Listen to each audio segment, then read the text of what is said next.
In October of 2023, a check for $178,451.28 arrived at a small bank in Waitsfield, Vermont. It was sent from Paris.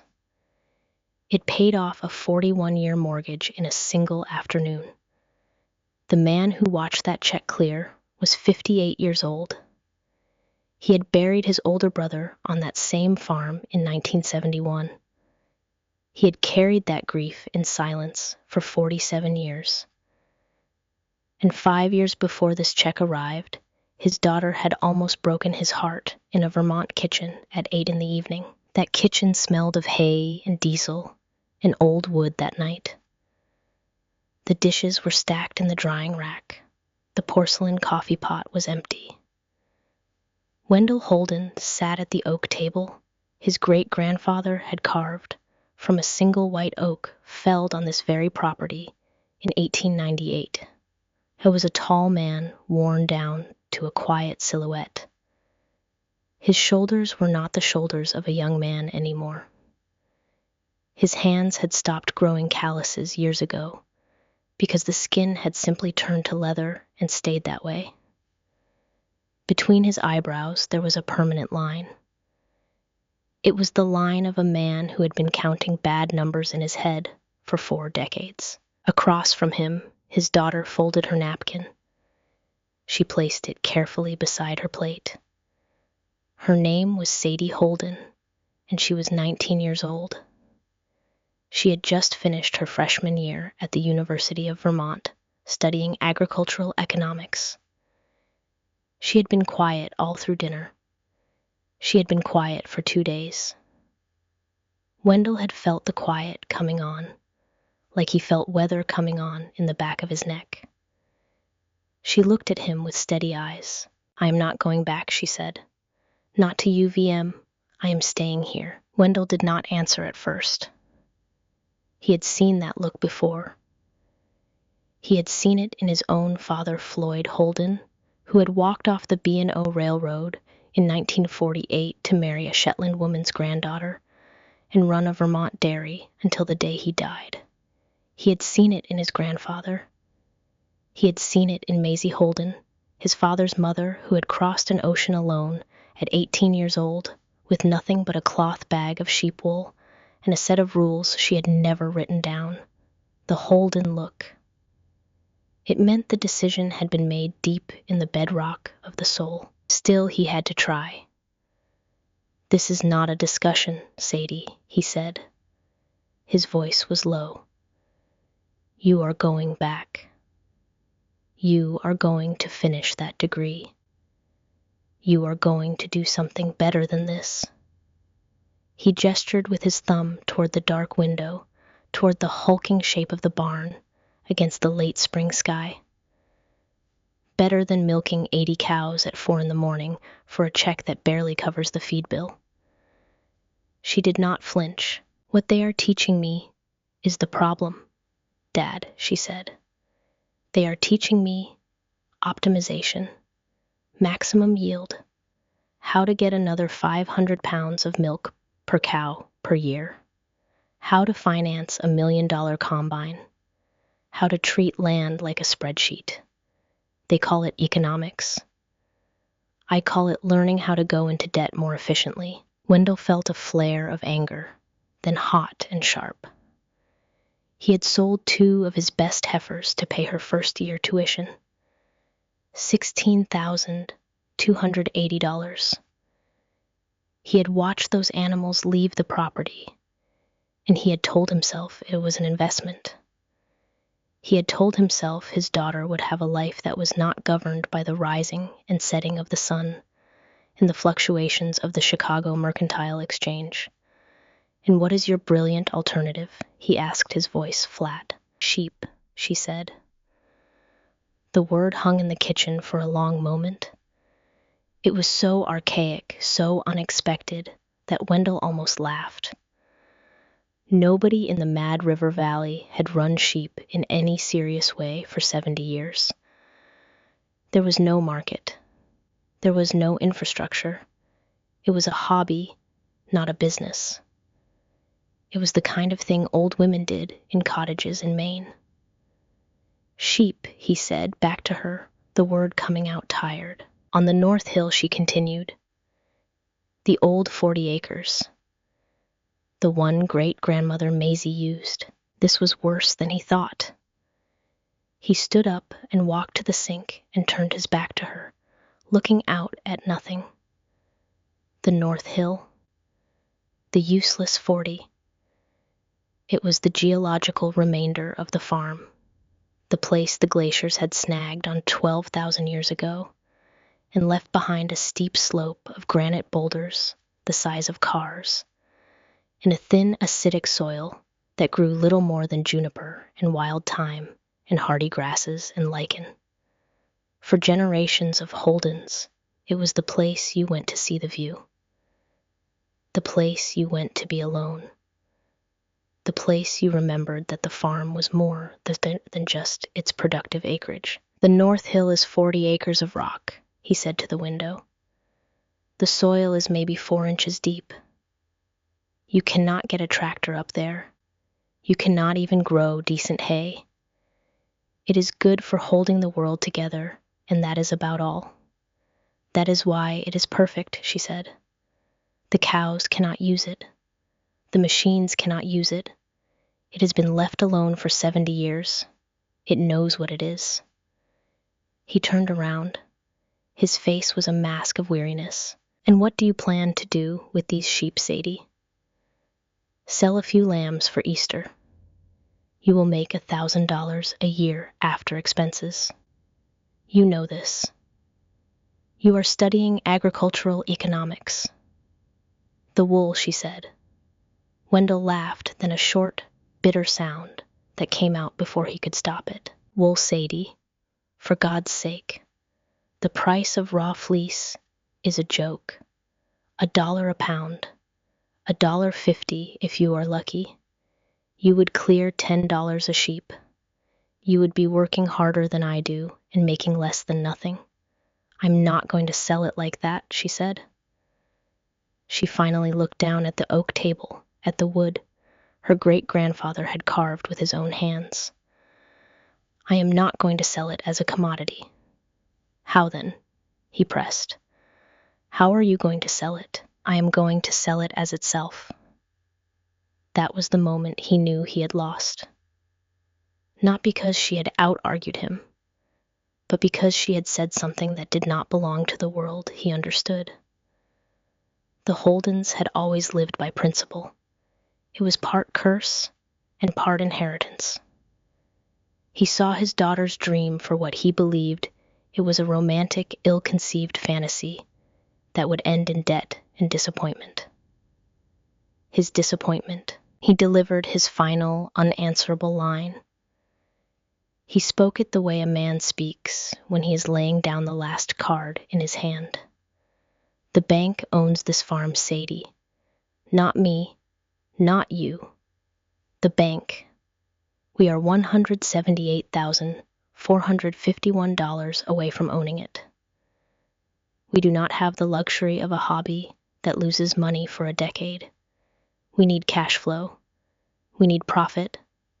Now. Sadie looked up. Her eyes were clear. That is why I have to do this, she said. Your way. The modern way is a treadmill of debt. You run faster and faster just to stay in the same place. You have to get bigger, buy more produce, more just to pay the interest on the loans you took out to get bigger. The bank loves that system. I am trying to build something the bank does not understand. Something small and slow and debt-free. Something that owns itself. If you have ever watched someone you love, choose the harder path. When the easier one was right there in front of them, stay with me. Subscribe and tell me where you are watching from tonight. Because what Sadie Holden did next was not romantic. It was a quiet declaration of war against everything modern agriculture had taught her, and her father was going to spend the next 5 years not knowing whether to stop her or follow her. Wendell walked out of the kitchen without another word. The screen door slammed shut behind him. He did not speak to Sadie for 3 days. On the second of those days, he did something he had not done in 20 years. He drove out to the back pasture in the middle of the afternoon and parked his truck by the small grove of birch trees where his older brother Russell was buried. The grave was unmarked. There was only a flat stone that Floyd Holden had set in the ground in 1971, the year Russell died kneeling under the rear axle of a 1962 Massey Ferguson combine that had slipped its jack. Wendell had been 11 years old that morning. He had been the one to find him. He sat on the tailgate of the truck and looked at the stone for a long time. He spoke out loud the way men speak when there is nobody around to hear them, and they are not even sure they are speaking to anybody at all. "Russell," he said, "she wants to raise sheep on the North Hill. She quit school. She thinks she can save the farm. I do not know what to do with her. You always knew what to do. Dad always said you had Maisie's eye. I never had it. I just had your stubbornness. I do not know if that is enough this time." The wind moved the birch leaves. There was no answer. There never had been any answer in 52 years of asking. Wendell wiped his face with the back of his hand, though he was not crying. He started the truck and drove home and went to bed without eating dinner. On the 4th day, he found Sadie at the base of the North Hill. She was clearing brush from the old stone wall that ran along the southern boundary. The wall was Maisie's wall, built in 1925 by Maisie and her husband Calder, before he died of pneumonia in the winter of 1936. 2,500 feet of dry stacked granite, fitted without mortar in the Shetland way Maisie had brought across the ocean with her. Wendell walked up behind his daughter, holding a pair of heavy leather work gloves. They were his father's. Floyd Holden's name was burned into the leather strap on the left cuff in a careful boyish script. Floyd had been 13 when he burned that name in. The gloves were 62 years old. "You will ruin your hands," Wendell said, and he dropped the gloves on the ground beside her. It was the only blessing he could give her. He turned and walked back to the truck without waiting for her to say anything. He drove home and did not look in the rearview mirror because he was afraid of what he might see her doing with the gloves. Behind him, Sadie picked them up. She pressed them to her face for a moment. They smelled of her grandfather, a man she had only known as a photograph on the mantelpiece. Then she put them on. Floyd's gloves were too big for her hands. She kept clearing brush. The next week brought a different kind of visitor. A new Ford F350, candy apple red, polished to a mirror finish, came down the long gravel driveway and stopped in front of the barn. The man who climbed out was 62 years old. He was tall and rope-thin, and his face was the rich tan of a man who managed his fields from inside an air-conditioned cab. His name was Bo Carver. He owned 800 acres immediately west of the Holden farm. He had been trying to buy the North Hill from Wendell for 7 years. Bo wore a gold ring on his right hand with a small carved sheaf of wheat on the face. He kept a clean Stetson on the dashboard of the truck and never wore it. He was the kind of farmer who paid other farmers to be farmers. Wendell came out of the barn, wiping his hands on a rag. "Heard your girl quit school," Bo said. He smiled the practiced smile of a man closing a deal he had not yet opened. "Sad news for you, Wendell. Real sad. But listen, I am taking the herd up to 600 head this fall. I need pasture. I will give you $4,200 an acre for the North 40, cash money, direct to the bank." Wendell looked up at the hill. He could see Sadie a quarter mile up the slope, a small figure in his father's gloves working the brush along the wall. He could just make out the dull movement of the leather as she worked. "The North 40 is not for sale, Bo," he said. Bo's smile thinned. "Wendell," he said, "I am trying to help you here. The bank is going to come calling. You know that. Hollis Decker called my office last week." Wendell felt something cold move through his stomach. Hollis Decker was the credit officer at Green Mountain Regional Bank. Hollis Decker had been a sophomore at Champlain Valley Union High School in 1978, 2 years behind Wendell. They had shared a locker room. They had ridden the same bus. "What did Hollis say to you?" Wendell asked. His voice was very quiet. Bo Carver did not answer the question directly. He just smiled and put a hand on Wendell's shoulder. He left it there long enough to make a point. "You think about it," he said, "but do not think too long. The bank does not like to wait." Bo got back in his truck and drove away, leaving a slow plume of dust hanging in the afternoon air. Wendell watched the dust until it settled. Then he turned and walked into the barn and sat down on an overturned milk pail and put his face in his hands. He sat that way for a long time. Bo Carver was not a villain. He was something worse. He was the system. He was the bank and the cooperative and the milk processor and the seed company, all braided into one tan-polished man with a gold ring and a clean Stetson he never wore.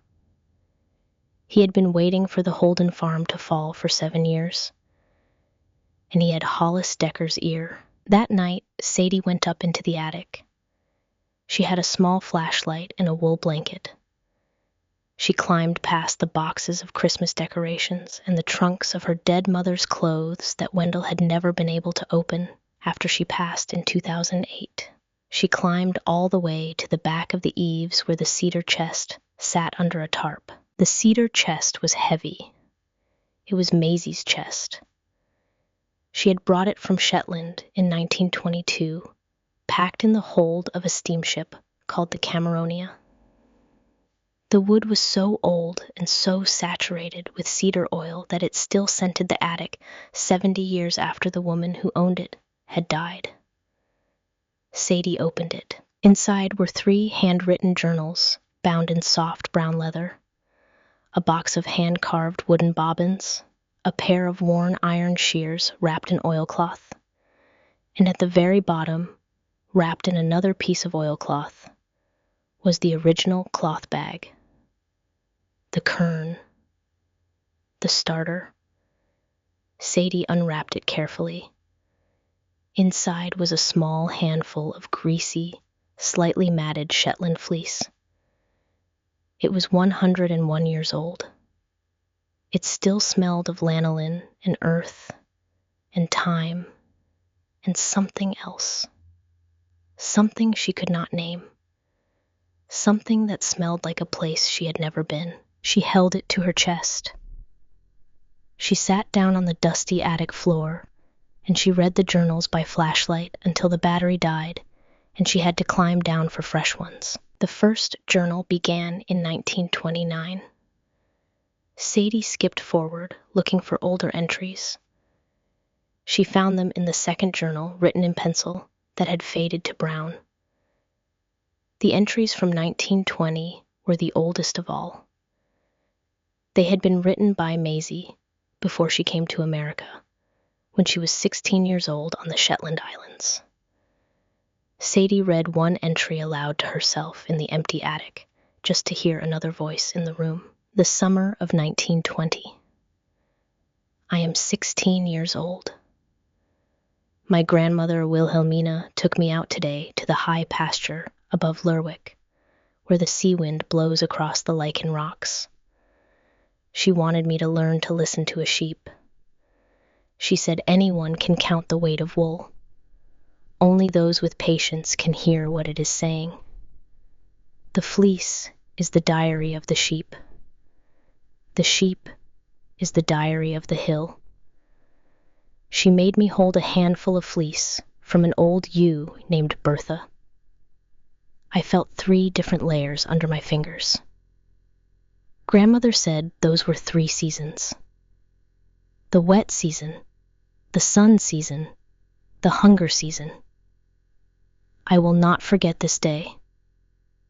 2 years from now, I will leave for America, and I will carry a bag of Bertha with me. That bag will be my kern. Through it, I will carry this hill across the ocean. Sadie sat with that page open in her lap for a long time. Outside the attic window, the moon was rising over the North Hill. The hill her great-grandmother had recognized the moment she saw it, because it looked like home. Then Sadie turned to the second journal and found something else, something that had not been on her mind when she climbed the attic stairs. An entry from August 17, 1953. Maisie would have been 49 years old then. The handwriting was firmer. The pencil pressed harder into the page. The man from Boston came today. His name was Harlan Pierce. He represented a fiber broker on Newberry Street. He offered me $14,000 for the entire flock and all rights to the wool for 10 years. I told him no. He asked me why.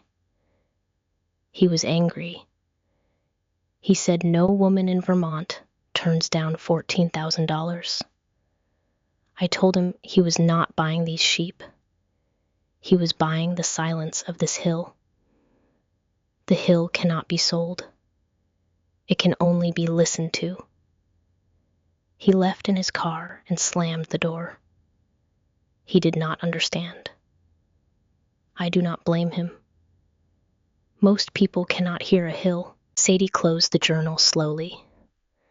In 1953, $14,000 was a fortune, enough to pay off the farm mortgage of that era several times over.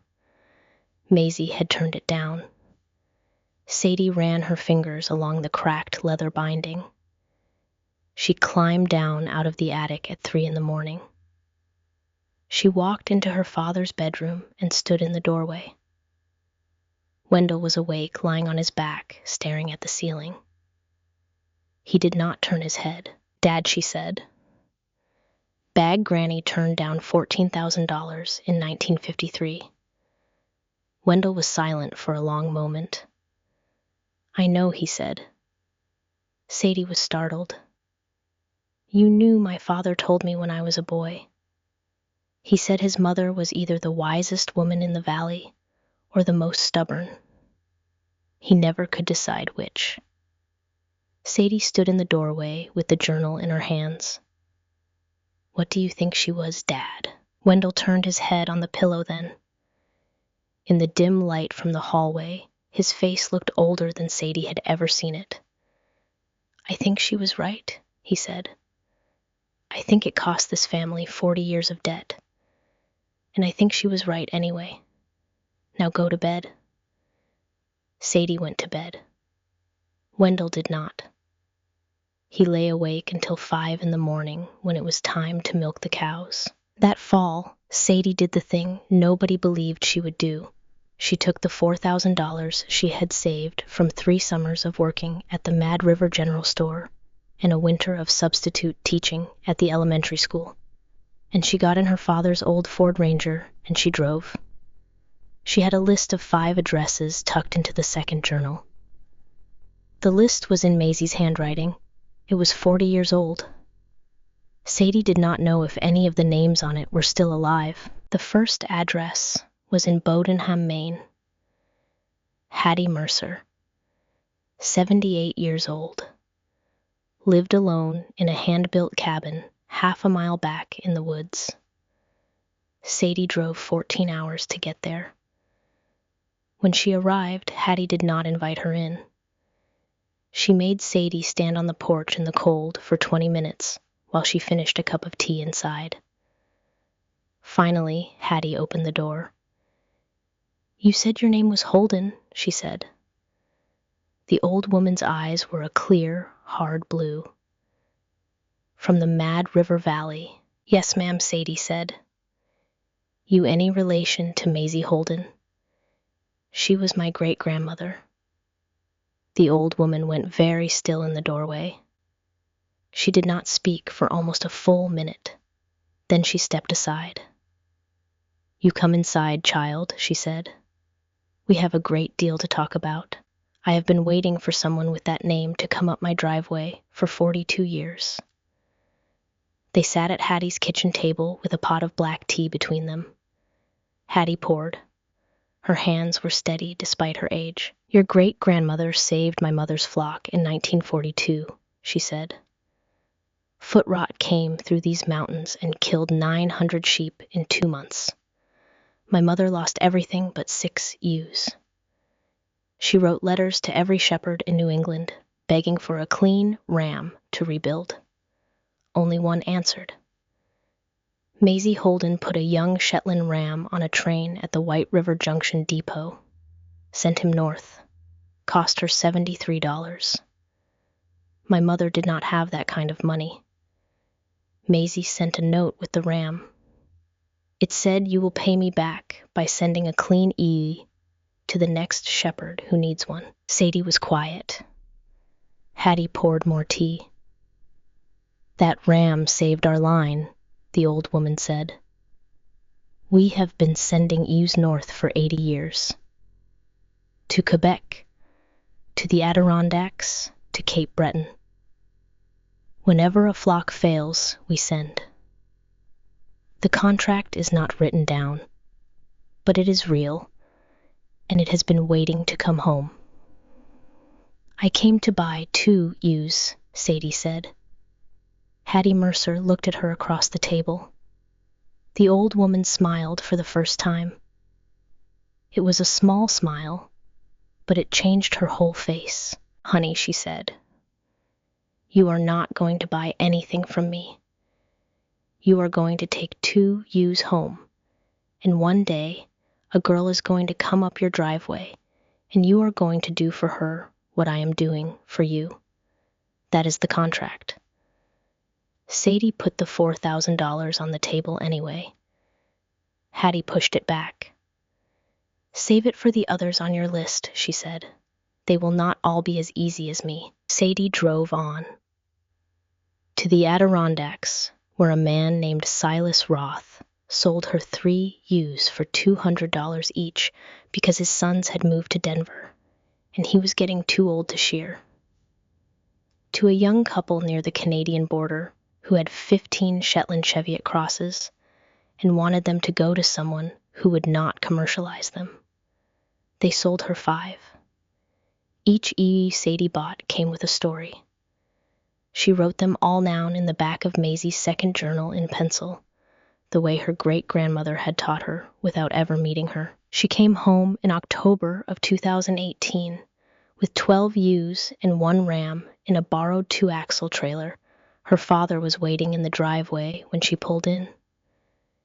He had been waiting for 2 hours. He did not say anything. He just walked back to the trailer and helped her unload. They walked the sheep up the cattle lane in the late afternoon light. The lane had not been used by sheep in 70 years, but it remembered. Beneath 6 inches of cattle compost and old grass, the lane was still scored with the narrow hoof prints of Maisie's original Shetland flock from the 1920s. The shape of the land remembered what the land had been used for. At the top of the lane, Sadie opened the gate to the North 40. The sheep did not huddle. They did not hesitate. They scattered up the slope and began to climb, picking their way among the granite boulders, lowering their heads to crop the wild thyme and the hardy grasses, finding the pockets of bird's foot trefoil that grew between the rocks. The young ram lifted his head and tested the air. He stood very still for a moment on the high ledge, the same ledge where Maisie had stood with her own first ram in 1923. Then he walked deeper into the pasture, and the ewes followed him. 100 yards down the hill, Wendell Holden sat in the cab of his pickup, with the engine running and the window rolled down. He watched the sheep find their hill. He watched his daughter standing at the gate, in her grandfather's leather gloves, her hair coming loose from her ponytail in the October wind. For the first time in 41 years of farming, the permanent line between his eyebrows softened. Not for long, just for a moment. Long enough that he felt it relax, and then long enough that he felt it tighten again. He did not believe it would work. He believed in his daughter. Those were two different things. And the difference between them was about to cost him everything he had left. The first 2 years on the North Hill nearly broke them both. They did not break in any clean way. There was no single moment of collapse. It was the slow grinding, kind of breaking the kind a man does not see coming, because it happens at 4 a.m, over a balance sheet, and at 4 p.m. over a sick ewe, and at 4 p.m, over a phone call from the bank. Wendell Holden had survived 41 Vermont winters, and he thought he knew how a farm could grind a man. He did not know yet how a farm could grind two of them at the same time. The wall came first. 2,500 feet of dry, stacked granite that Maisie and Calder Holden had laid in 1925, and that 93 winters had loosened and tumbled and overgrown with sumac and wild grape. Sadie wanted the wall rebuilt before the first lambing. She said the sheep needed to know where they were. She said a fence is a suggestion, but a wall is a fact. Wendell did not understand that distinction. He did not need to. He understood lifting rocks. They worked the wall together through the spring and summer of 2019. Wendell at one end, Sadie at the other, meeting in the middle by supper time. The granite was the granite of the hill itself, blue-gray and unforgiving, each stone weighing what it weighed. Some weighed 20 pounds. Some weighed 200. They fit them together the way Maisie had been taught to fit them on the cliffs above Lerwick. Wide, flat stones laid as foundation. 2 stones over 1, and 1 stone over 2. Harding stones tucked into the middle, through stones every 3 feet to bind the 2 faces. Capstones angled to shed the rain. While they worked, Wendell talked. He had not talked to his daughter this much in 15 years. He told her stories he had not told anyone. He told her his grandmother Maisie could tell which ewe was which from a quarter-mile away by gait alone.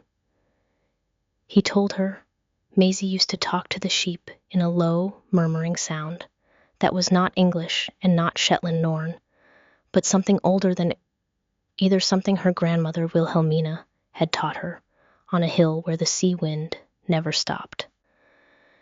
He told her the sheep would come to that sound the way other sheep come to a bucket of grain. He did not know he was passing on the oral half of the inheritance. He thought he was just talking to fill the silence so he would not have to think about the mortgage. Sadie listened and stacked stones. By the end of August, the wall was finished. It would stand for another 100 years. They stood at the bottom of the lane and looked up at it.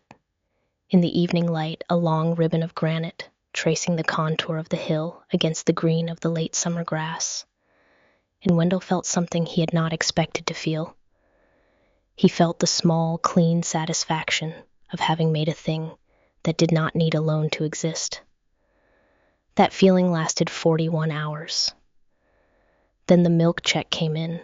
The milk check in late August of 2019 was the smallest milk check Wendell Holden had ever received in his life. Class 3. Milk had dropped to $14.60 per hundredweight. His feed bill had gone up 11%. His diesel bill had gone up 16%. The math was simple. The math was final. He was losing money on every gallon of milk that left his farm, and there was nothing he could do about it because he could not stop milking and he could not stop the cows from being cows. He drove into Waitsfield the next morning. He parked the truck in front of Green Mountain Regional Bank. He sat in the cab for 10 minutes before he could make himself open the door. When he walked in, Mary Dalton was at the teller window. She had been at that window for 26 years. She saw Wendell's face, and she did not say good morning. She just looked at him and nodded toward the small glass door at the back of the lobby. Wendell walked back to the small glass door. He knocked once. Hollis Decker opened it. Hollis was 52 years old. He wore a gray suit jacket over a blue shirt and no tie. He had the soft hands of a man who had not done outdoor work since he was 18 years old. He had been on the wrestling team with Wendell's younger cousin in 1979. He had a framed photograph on his desk of his 3 grandchildren standing in front of a Lake Champlain sailboat. He gestured for Wendell to sit down. Wendell sat down. "How are you?" Wendell Hollis said.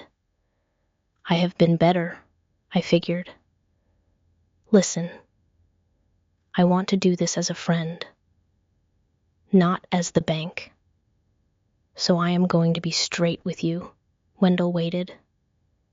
"You are 2 months behind on the interest payment on the operating note," Hollis said. "The principal on the mortgage has not moved in 11 months. I have a regional review coming up in February. I cannot present your file in February the way it looks right now. You understand what I am telling you?" Wendell understood. "How long do I have?" he said. 6 months, Hollis said.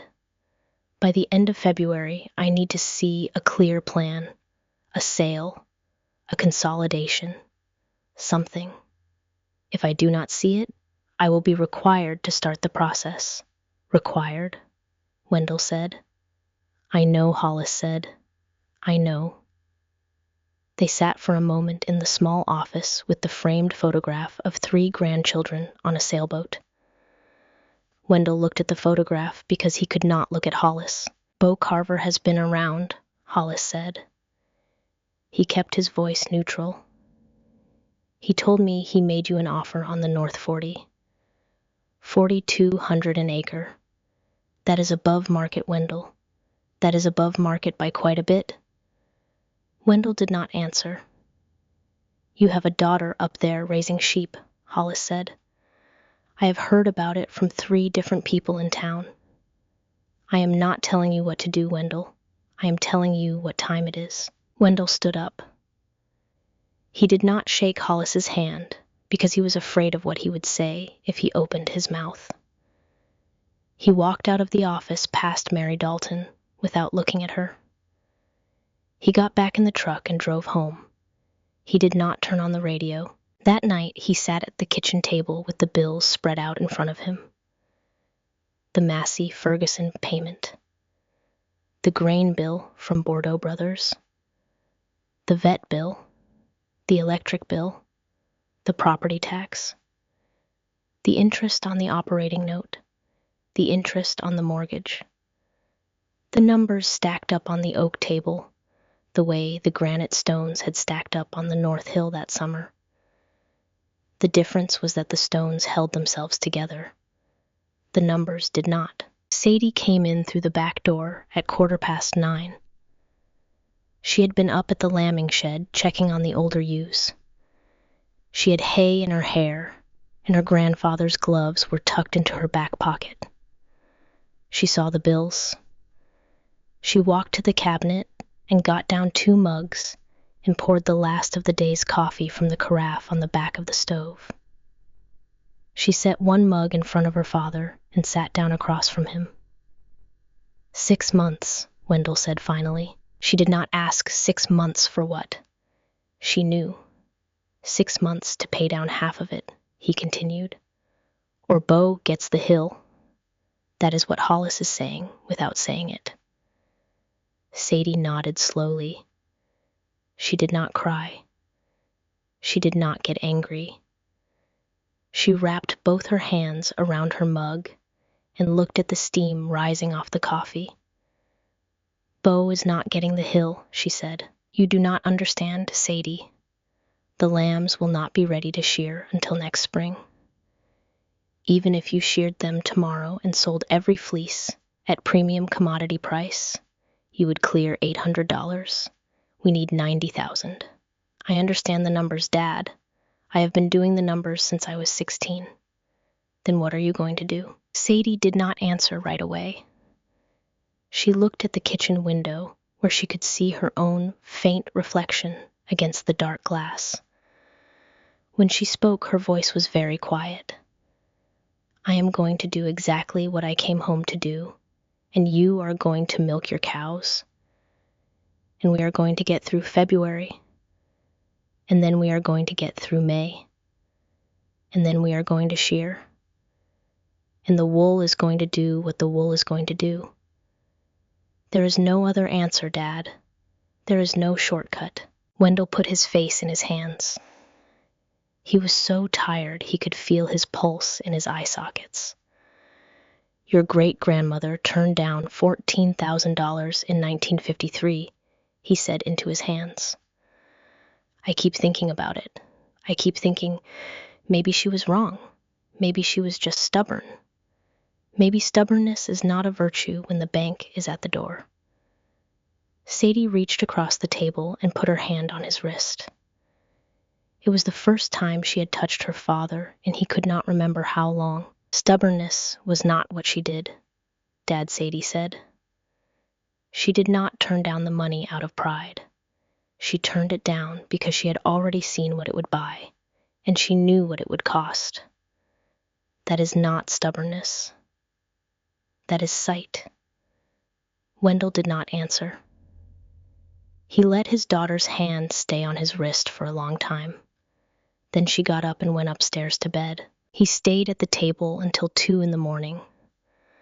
At some point, he got up and walked to the window and looked out at the dark mass of the North Hill against the slightly less dark sky. The shape of his great-grandmother's hill. The shape she had crossed an ocean to find. He pressed his forehead against the cold glass.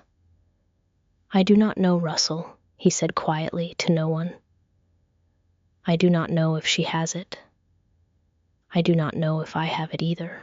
The man came in the second week of September. The car was a clean, dark blue sedan with rental plates from Burlington Airport. The man who got out of it was 42 years old. His name was Wesley Briggs.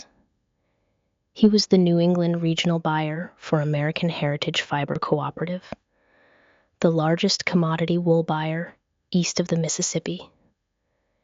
He had heard about a strange little heritage flock in the Mad River Valley, and he had decided to stop by on his way to a much larger operation up in Stowe. He found Sadie in the wool shed, sorting her first small clip from the early summer shearing. The shed was a converted hay loft above the old horse stable. Sadie had cleaned the floors and laid out plywood skirting tables along 3 walls. The morning light came through a single south-facing window and fell across baskets of Morit and Shayla and Emskit and white each color. Separated each color, sorted further by fineness and staple length. Each basket labeled in her careful pencil hand with the year and the animal and the grade. Wesley walked in wearing a flannel shirt that had never seen a washing machine. He smelled faintly of cologne. He looked around the wool shed for a long, quiet moment, and Sadie could see his face doing the math. 200 pounds of clean fleece, maybe 250, nice handle, a little inconsistent on micron count, sortable into a standard heritage premium category, movable through his existing channels at a tidy markup. He ran his hand through a pile of Shayla Gray. "Nice fiber," he said. "Real nice handle. Clean as anything I have seen this year." He turned and smiled, the smile he had learned at the trade college extension program in Worcester. I can offer you $2.25 a pound for the whole lot. That is a premium price, well above the commodity floor. I am paying it because you have kept it so clean. Sadie did not stop sorting. She was holding a single lock of morit between her thumb and forefinger, examining the crimp against the morning light. You want to put all of this in the same bag, she said. The morit and the Shayla together. The neck wool and the saddle wool. Wesley smiled patiently. That is how it works, he said. We grade it by average fineness and staple length. We scour it, card it, blend it all together to create a uniform product. That is what the mills want. Consistency. Predictability. He pulled out his phone and showed her a chart. The market for this type of wool, 25 to 28 microns, is stable. We can move it for you. All of it. Cash on the spot. Sadie set the lock of morit down.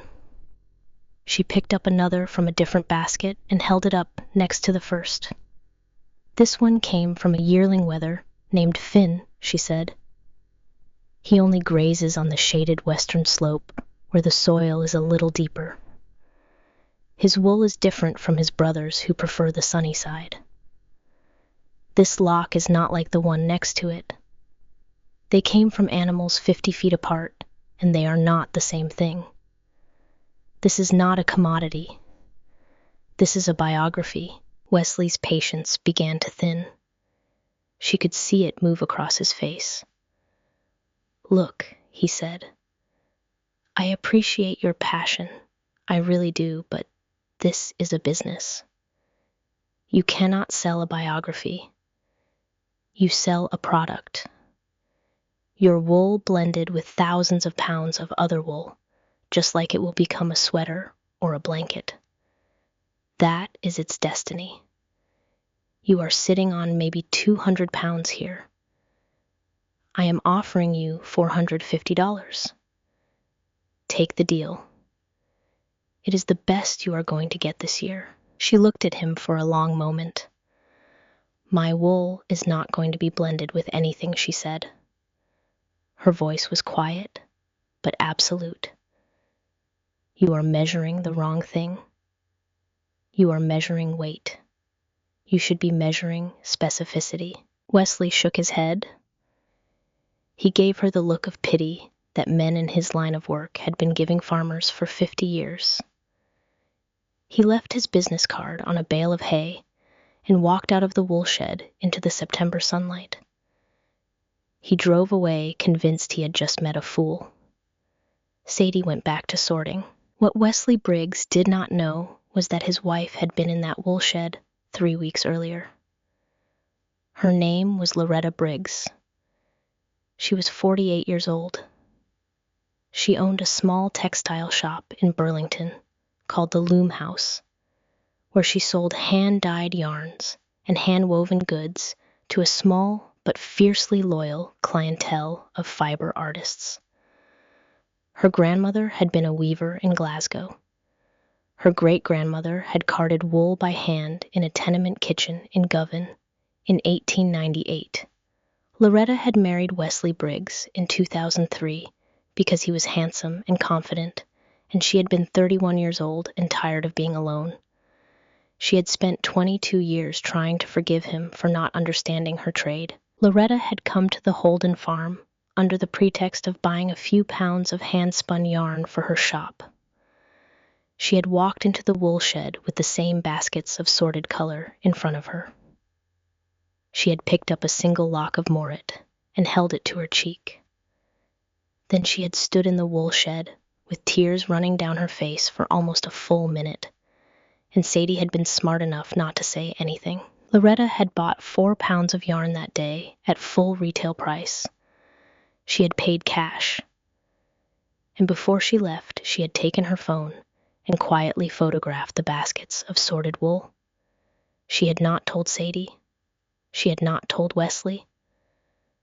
That night, Loretta had emailed the photographs to a woman named Margaret Sutherland, a master weaver in Edinburgh, whom she had met at a fiber arts conference in 2014. Margaret Sutherland had emailed the photographs to her old friend Hideo Yamashita, a textile gallery owner in Kyoto.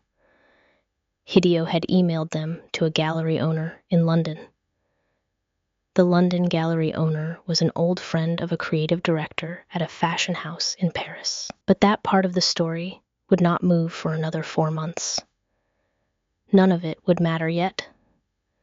Wesley Briggs would drive away from the Holden farm, not knowing his own wife had set a fuse, and Sadie would go back to sorting wool in a barn that smelled of lanolin and old wood.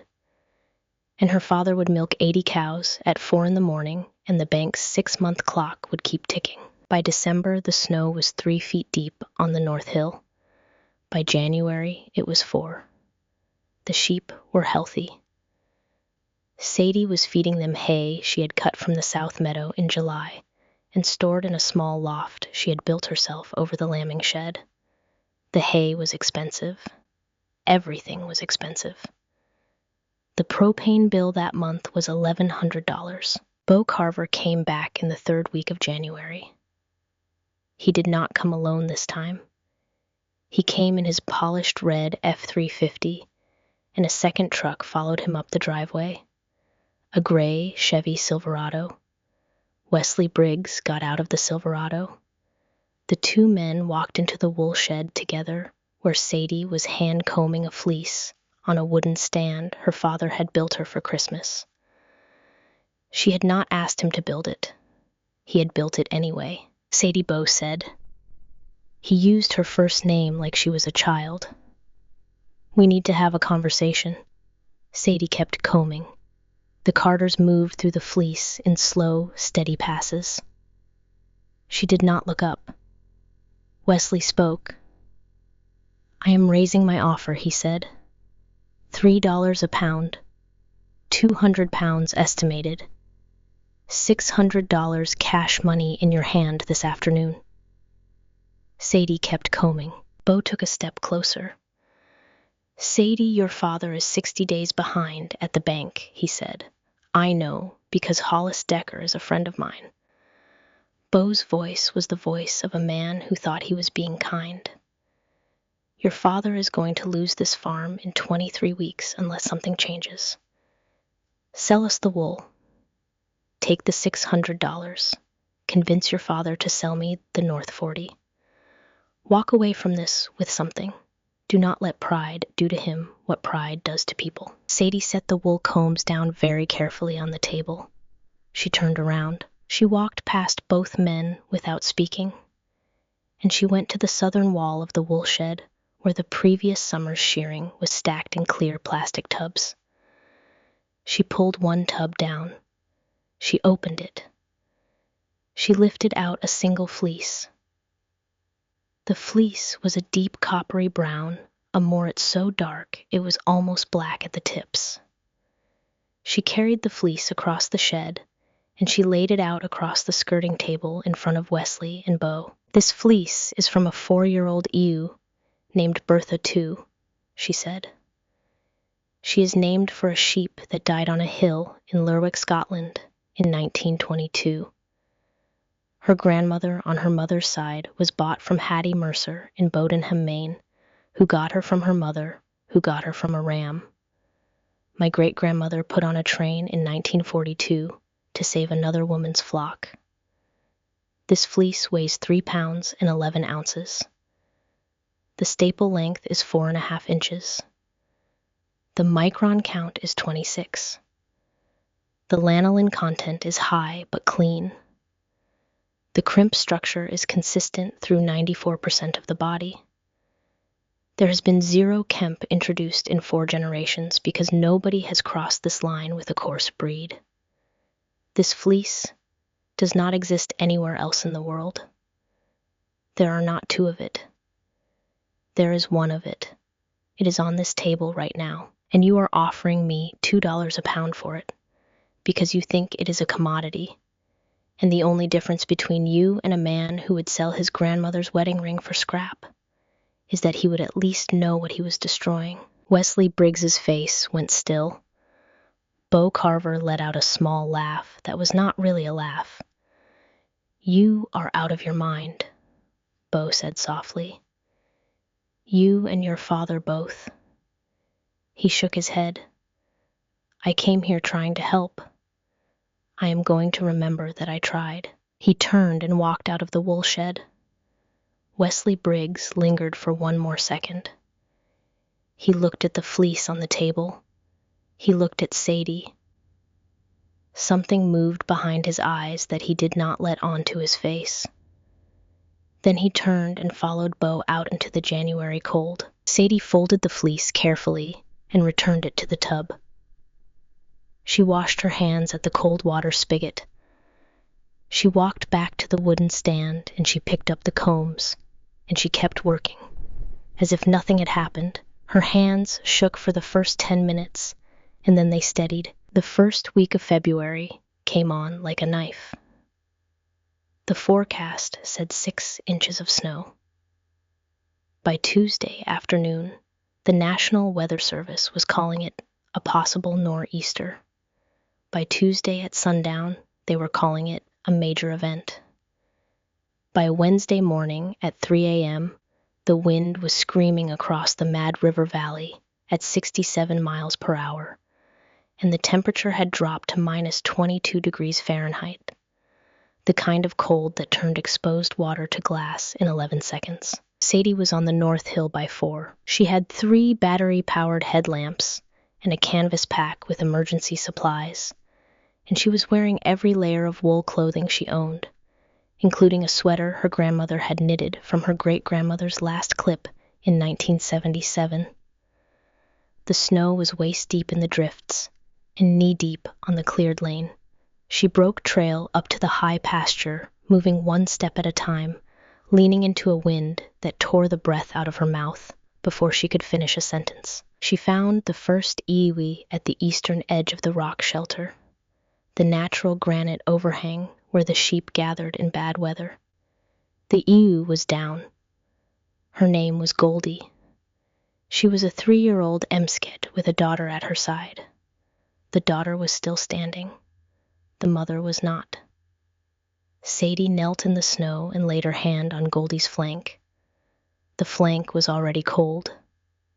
She found the second ewe 10 yards further into the rocks, then the third, then the fourth. She found Martha at the top of the slope. Martha was the gray ewe, the 5-year-old, the direct descendant of the line Maisie had favored on the 3rd page of the second journal in the entry from 1931, where she wrote about the ewe Annie favoring the patch of bird's foot trefoil near the high granite ledge.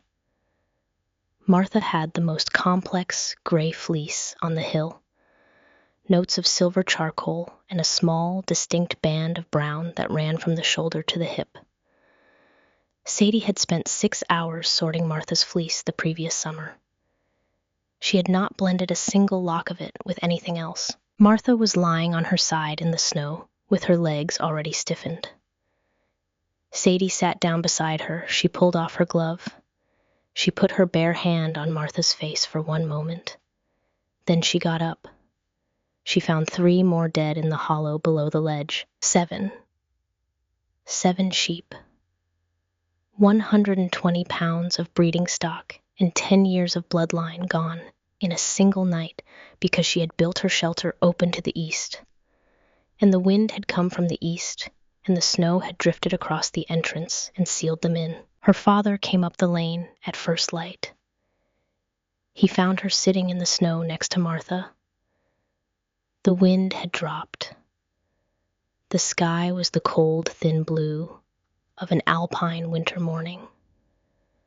The new sun was beginning to lift over the eastern ridge. Wendell did not say anything. He walked across the snow and he knelt down in it beside his daughter.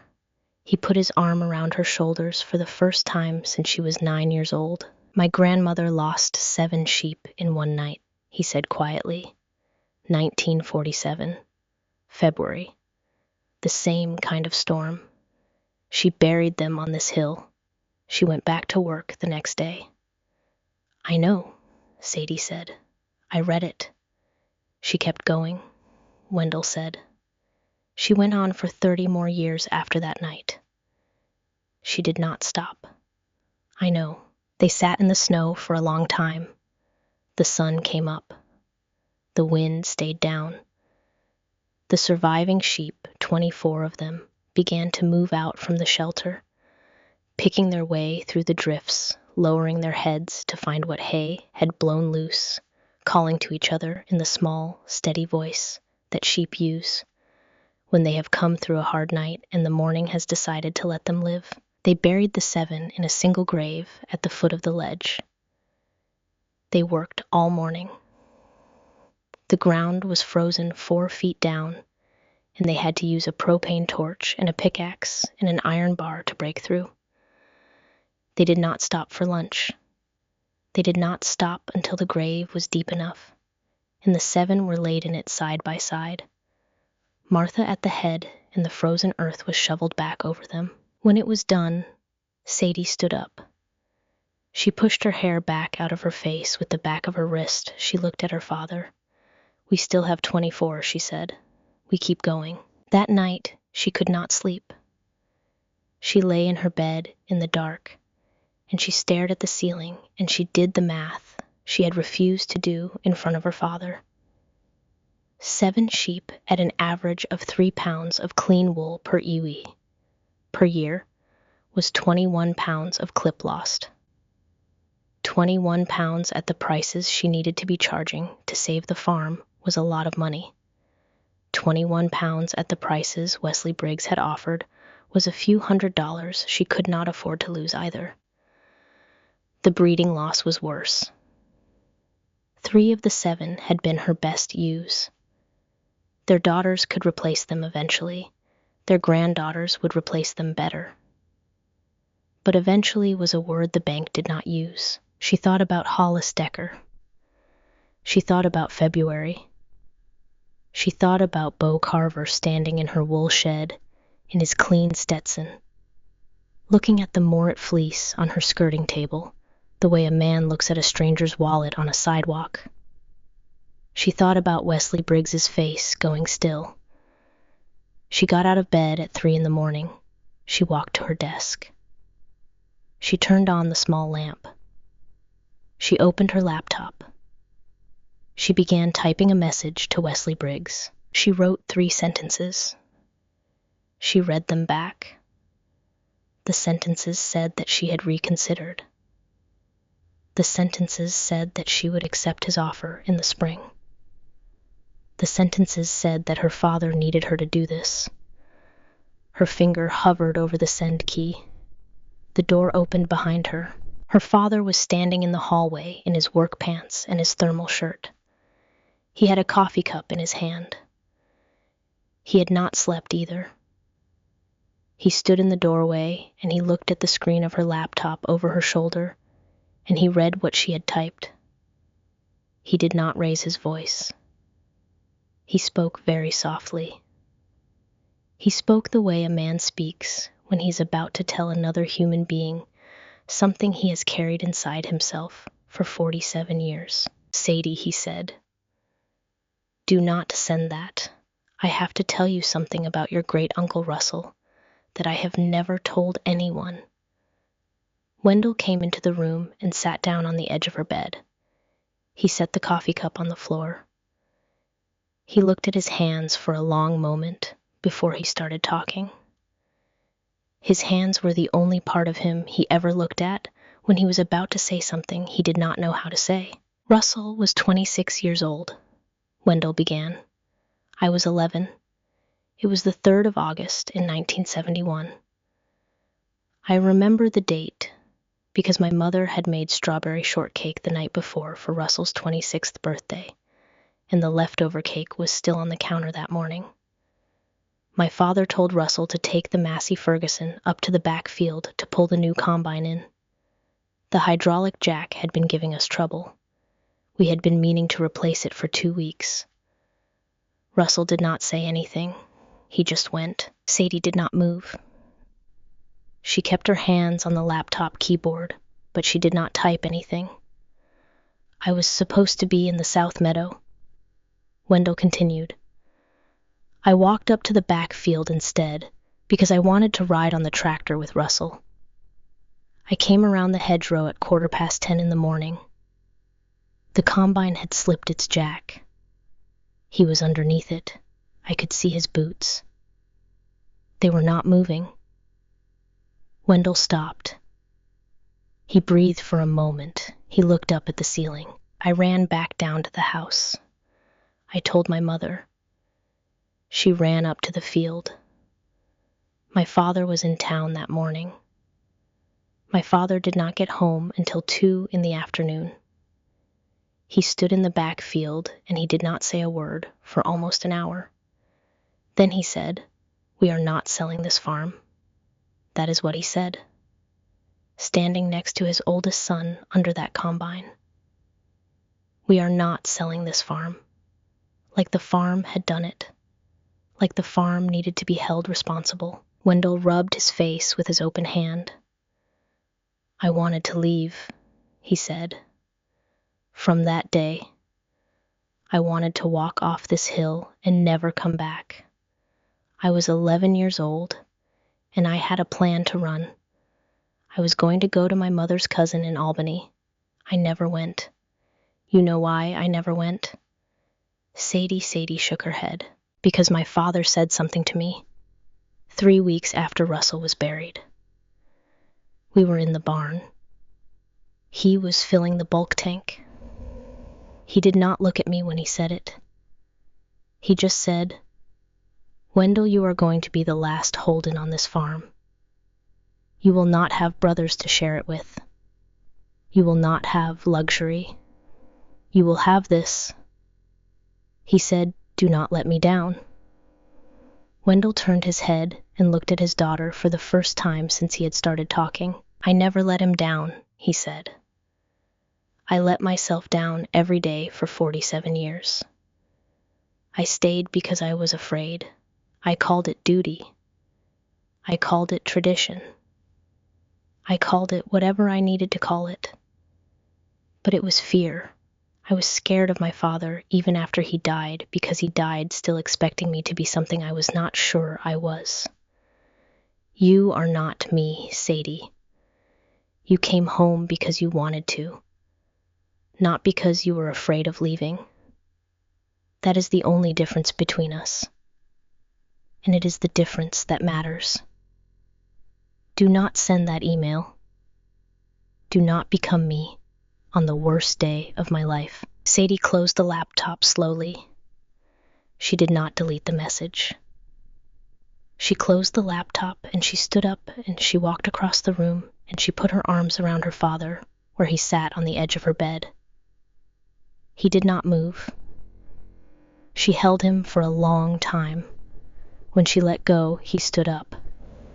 He picked the coffee cup off the floor. "I am going to go milk the cows," he said. "The cows do not care what time of night it is." He went out of the room. Sadie sat back down at the desk. She opened the laptop. She deleted the message to Wesley Briggs without saving it. She closed the laptop again. She turned off the lamp. She went back to bed, and she did not sleep, but she lay still in the dark for 2 hours, and that was enough. In the morning, she went up to the wool shed, and she started preparing for spring shearing. What she did not know, what she could not have known, was that 3,200 miles away in a small studio, on the second floor of a building in the 3rd arrondissement of Paris, a woman was holding a square of fabric in her hands. The fabric was a hand-woven sample, 12 inches by 12 inches in 3 shades of natural Shetland gray. It had been mailed to her from London. The woman's name was Isabelle Dubois. She was 55 years old. She was the creative director of a small, fiercely independent fashion house called Atelier Vérité, founded by her grandfather in 1947. The house had 2 principles. They did not use industrial manufacturing. They did not lower their prices. A single sweater from Atelier Vérité could cost 5,000 euros. Their clients did not look at price tags. Isabel held the sample to the window light. She had been looking for a fiber like this for 9 years. The note that came with the sample was 3 lines long. It said the wool had come from a small flock on a granite hill in Vermont. It said the shepherd was 24 years old. It said she sorted every fleece by hand and refused to sell to commodity buyers. Isabel put the sample down on her desk. She walked across the studio to her assistant, Sophie Marchand, and she said in French, "Find me everything you can about a Vermont sheep farm called Holden. I want to know everything by tomorrow morning." Sophie did. By the next morning, Isabel had 38 pages of printouts, photographs from a small, unstyled Instagram account, a profile in a fiber arts newsletter from Brattleboro, a reference in an academic paper on heritage breed conservation. The last page was a scan of a handwritten note from 1976 that had been preserved in the archive of a textile importer in the 8th arrondissement. The note was from a Vermont sheepwoman named Maisie Holden. The note had accompanied a single hand-spun skein of Morit yarn sent to Paris as a sample. The skein had never sold. It had sat in the importer's office for 47 years. The note was 3 sentences long. The yarn is from a hill in Vermont that looks like the hill where I was born. The hill is older than any country. Whoever holds this yarn in 50 years should know that. Isabel read the note 3 times. She had been 21 years old in 1976. She had not seen the note then. She had not known Maisie Holden existed. But she felt the way a person feels when they discover that a door they have just unlocked was carved for them by a hand that was already in the grave when they were born. She sat down at her desk. She wrote an email. The subject line was Enquête sur la laine. The body was 4 sentences long. I have been observing your work for some time. The character of your wool is evident even through photographs. I believe you may have what we are looking for. I would like to visit your farm. She sent the email at 4:20 in the afternoon. Paris time, it arrived in Sadie Holden's inbox at 10:15 in the morning, Vermont time, on the 7th of May, 2023. Sadie read it 3 times before she could move. Then she walked outside to the lane, and she sat on a granite boulder by the bottom gate, and she read it a 4th time on her phone. She replied with 1 line, "You are welcome. The mud season ends in late March, which means we are clear for visitors now." 2 weeks later, a black car came up the long gravel driveway. It was impossibly clean for a Vermont spring. 2 women got out. Isabel was elegant and sharp, in a navy coat that did not have a single thread out of place. Sophie was 33 years old, smaller and quieter, carrying a leather portfolio. Wendell watched them from the barn doorway. He wiped his hands on a rag and did not come out. Sadie met them at the door of the farmhouse. There was no small talk. Isabel's first question was, "May I see the hill?" Sadie led them up the lane. The flock, thick with a full year's growth of wool, watched them with calm curiosity. The May sunlight was clean and the granite outcroppings were dry. Isabel did not try to touch the animals. She knelt down at the edge of the upper pasture and she crumbled a handful of the thin soil between her fingers. She picked a small dried stem of last year's wild thyme and rubbed it between her thumb and forefinger. She held it to her nose. She closed her eyes for a moment.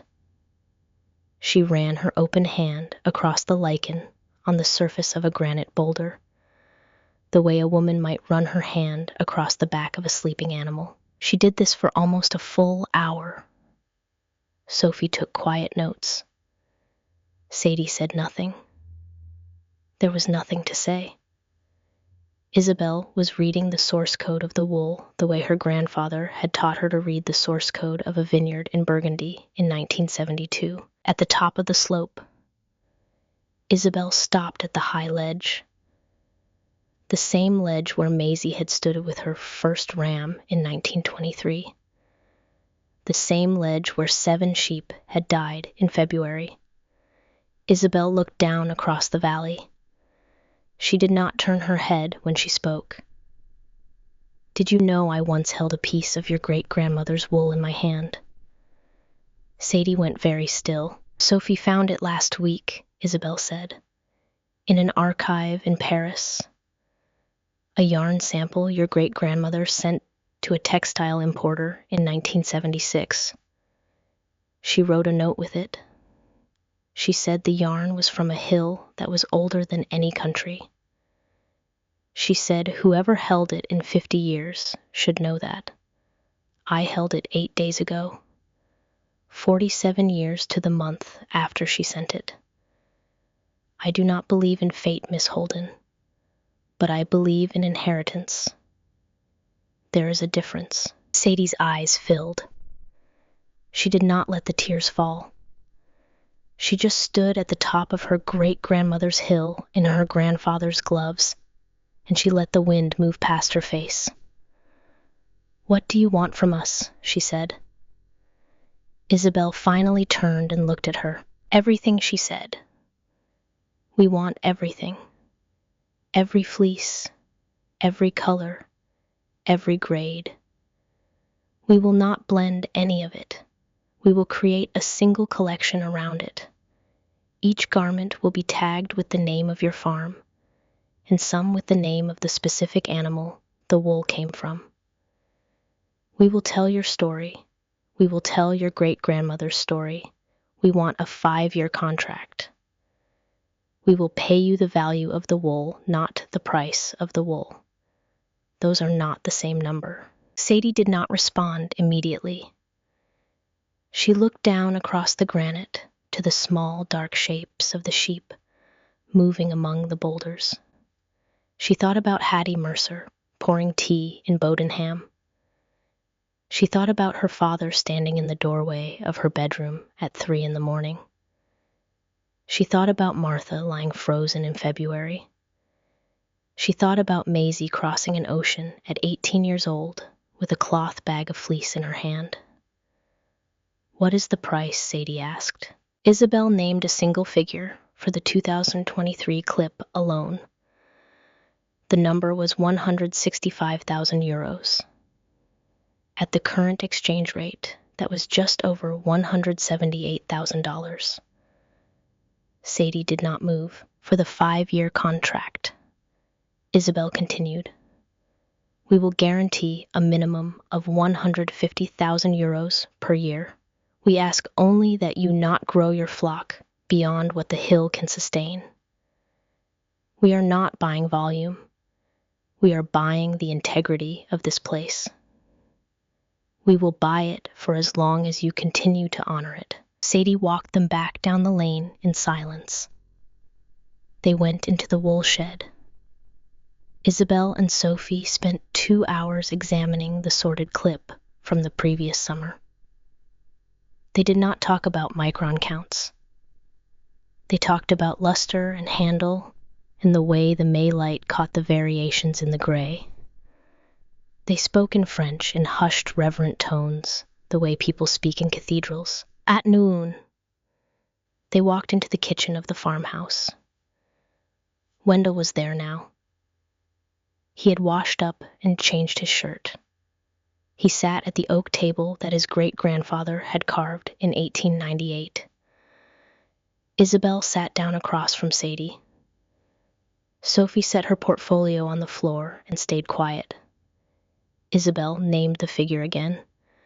She named it for Wendell, 165,000 euros, the 2023 clip. Wendell made a small sound in his throat that was not a word. He looked at his daughter. His daughter looked back at him, steady. He turned to Isabel. Madam, he said. His voice was thick. I am not the one who built this. I want you to know that. Isabel smiled very slightly. I know that, Mr. Holden, she said. But you kept the land. Your daughter did the work. Your great-grandmother did the listening. None of you built it alone. That is exactly why I am here. There was one condition. Sadie spoke it. You let me sort it my way, she said. It will not be shipped in bulk. It will come to you in bags, sorted by animal, by color, by quality. That is part of the wool's character. That part of it does not change. Isabelle Dubois reached across the oak table and laid her hand on Sadie's hand. We would have it no other way, she said. You are not our supplier. You are our collaborator. The contract was signed 2 weeks later. The wire transfer for the 2023 clip was scheduled to arrive in October, after the spring shearing, the sorting, the packing, and the freight. In June, Sadie sheared the flock for the 5th time. She did it by hand, the way she had always done it. Wendell was now able to shear 3 sheep a day himself, without taking 3 days to recover. He had learned it slowly over 4 years. They worked side by side in the small, open-sided shearing barn that opened east to the morning sun and west to the afternoon shade. The sorting took 6 weeks. Wendell helped where he could. He had learned over the years to see the differences in the fleeces. The shoulder wool that ran finer than the saddle, the leg wool that was uffer and was set aside, the way a single ewe's fleece could shift from silver to charcoal across the length of her own back. He was not as good at it as Sadie. He did not have Maisie's eye. He had something else now. He had Sadie's eye learned from Sadie, who had learned from a journal which had been written by a woman who had learned it from her grandmother on a hill in 1920. The chain of teaching had skipped his generation and looped back to him from his own daughter. He had not expected to feel grateful for that. He felt it anyway. The shipment went out in late September. 12 sealed canvas sacks, each one labeled in Sadie's pencil hand. The labels were not commodity-grade codes. They said things like Bertha 2, more at shoulder, exceptional. The labels were the biography Wesley Briggs had said could not be sold. The check arrived on the 8th of October. Sadie was in the wool shed. Wendell came up the lane carrying the mail. He had stopped at the end of the driveway, and he had looked at the heavy envelope from the bank in Burlington for a long time before he had walked the rest of the way up. He came into the wool shed, and he handed it to her without saying anything. She opened it. The check was on heavy paper. The amount was printed in 3 places and written in script in a fourth, $178,451.28. She did not say anything. She handed it to her father. He held it in both hands. He read the amount. He read the memo line. Lane de la Colline Rocheuse. Wool from the rocky hill. He sat down on a bale of hay because his knees decided on their own that they would not hold him. I do not, he said. Then he stopped. He started over. I do not know what to do with this. Sadie sat down on the bale next to him. We are going to take it to Mary Dalton, she said. We are going to ask her to apply it directly to the mortgage. The whole thing. We are going to walk out of that bank with a piece of paper that says we are done. That is what we are going to do with it. Wendell stared at the check. I have been afraid of that building for 41 years, he said quietly. I know, Dad. He started to cry then. He did not make any sound. The tears just moved down his face, and he did not wipe them away. He had not cried in front of another human being, since he was 11 years old, standing in a backfield, looking at a pair of boots that were not moving. He cried now because he was not afraid anymore, and he did not know what to do with a body that had spent 47 years being afraid and had suddenly been told it could stop. Sadie put her arm around him, and they sat on the hay bale in the wool shed, and they did not move for a long time. On the morning they drove to the bank, Wendell stood in front of the bathroom mirror and shaved. He did it slowly. He had not been to a barber in 11 months. His face looked older than he remembered. He saw his father in the mirror in a way he had not seen his father in years. The same line of the jaw, the same set of the mouth, the thinness at the temples. He spoke to the mirror very quietly. "I kept the land, Dad," he said. "It was not me who did it.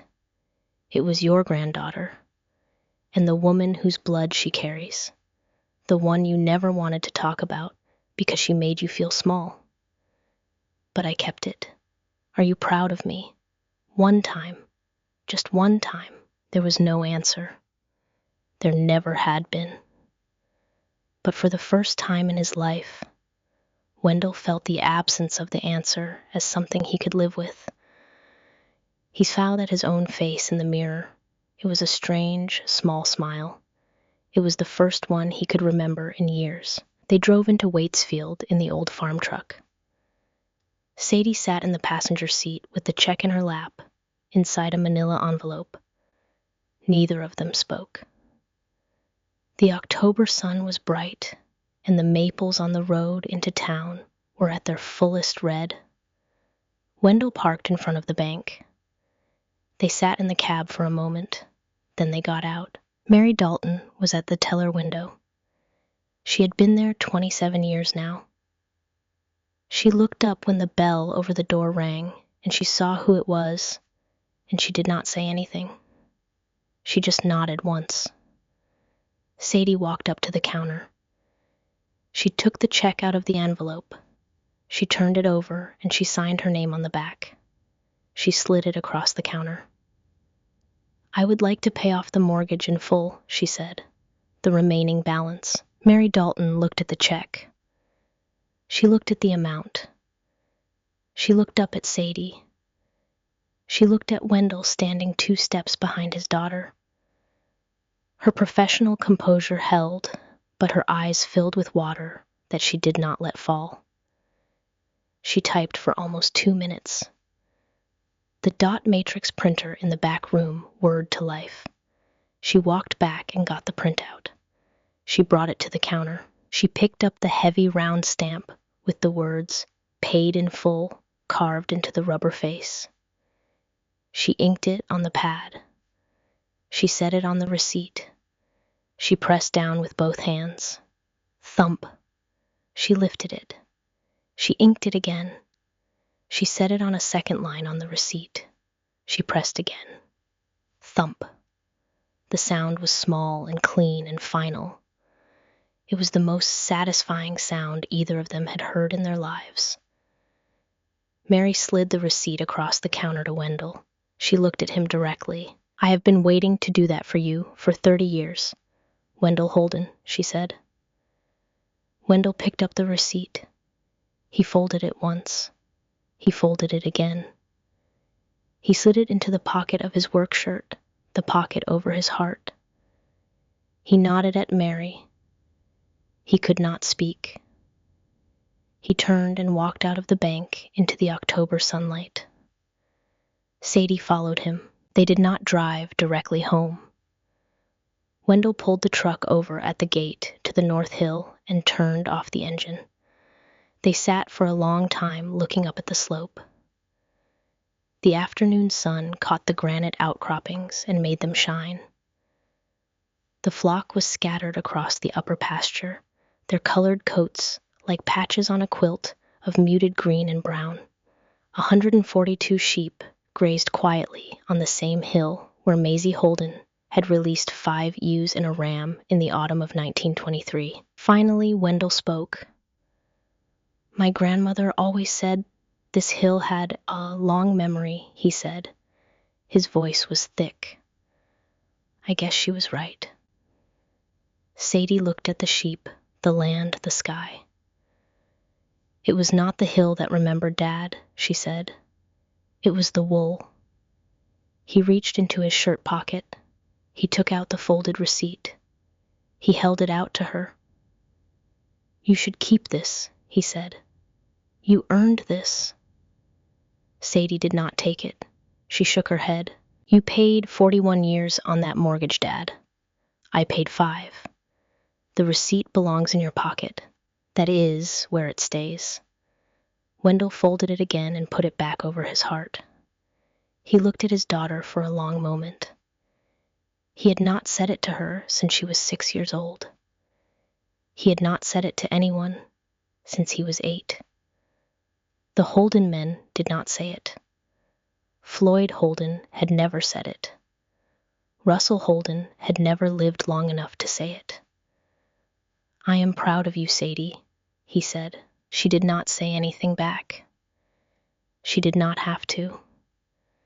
They sat in the truck for another 20 minutes watching the sheep, and then he started the engine, and they drove the rest of the way home. 3 weeks later, on a Thursday morning in early November, Sadie walked into the kitchen and found her father at the oak table. He was sealing an envelope. There was a small stack of papers next to him, and a folded check beside the papers.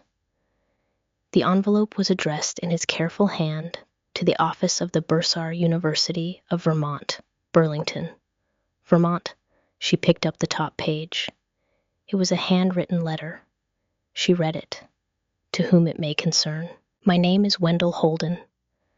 I am the son of Floyd Holden, who worked on the B&O Railroad before he worked our farm.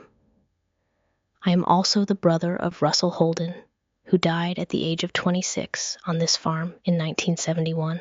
5 years ago, I paid your university $16,280 to take my daughter away from this land.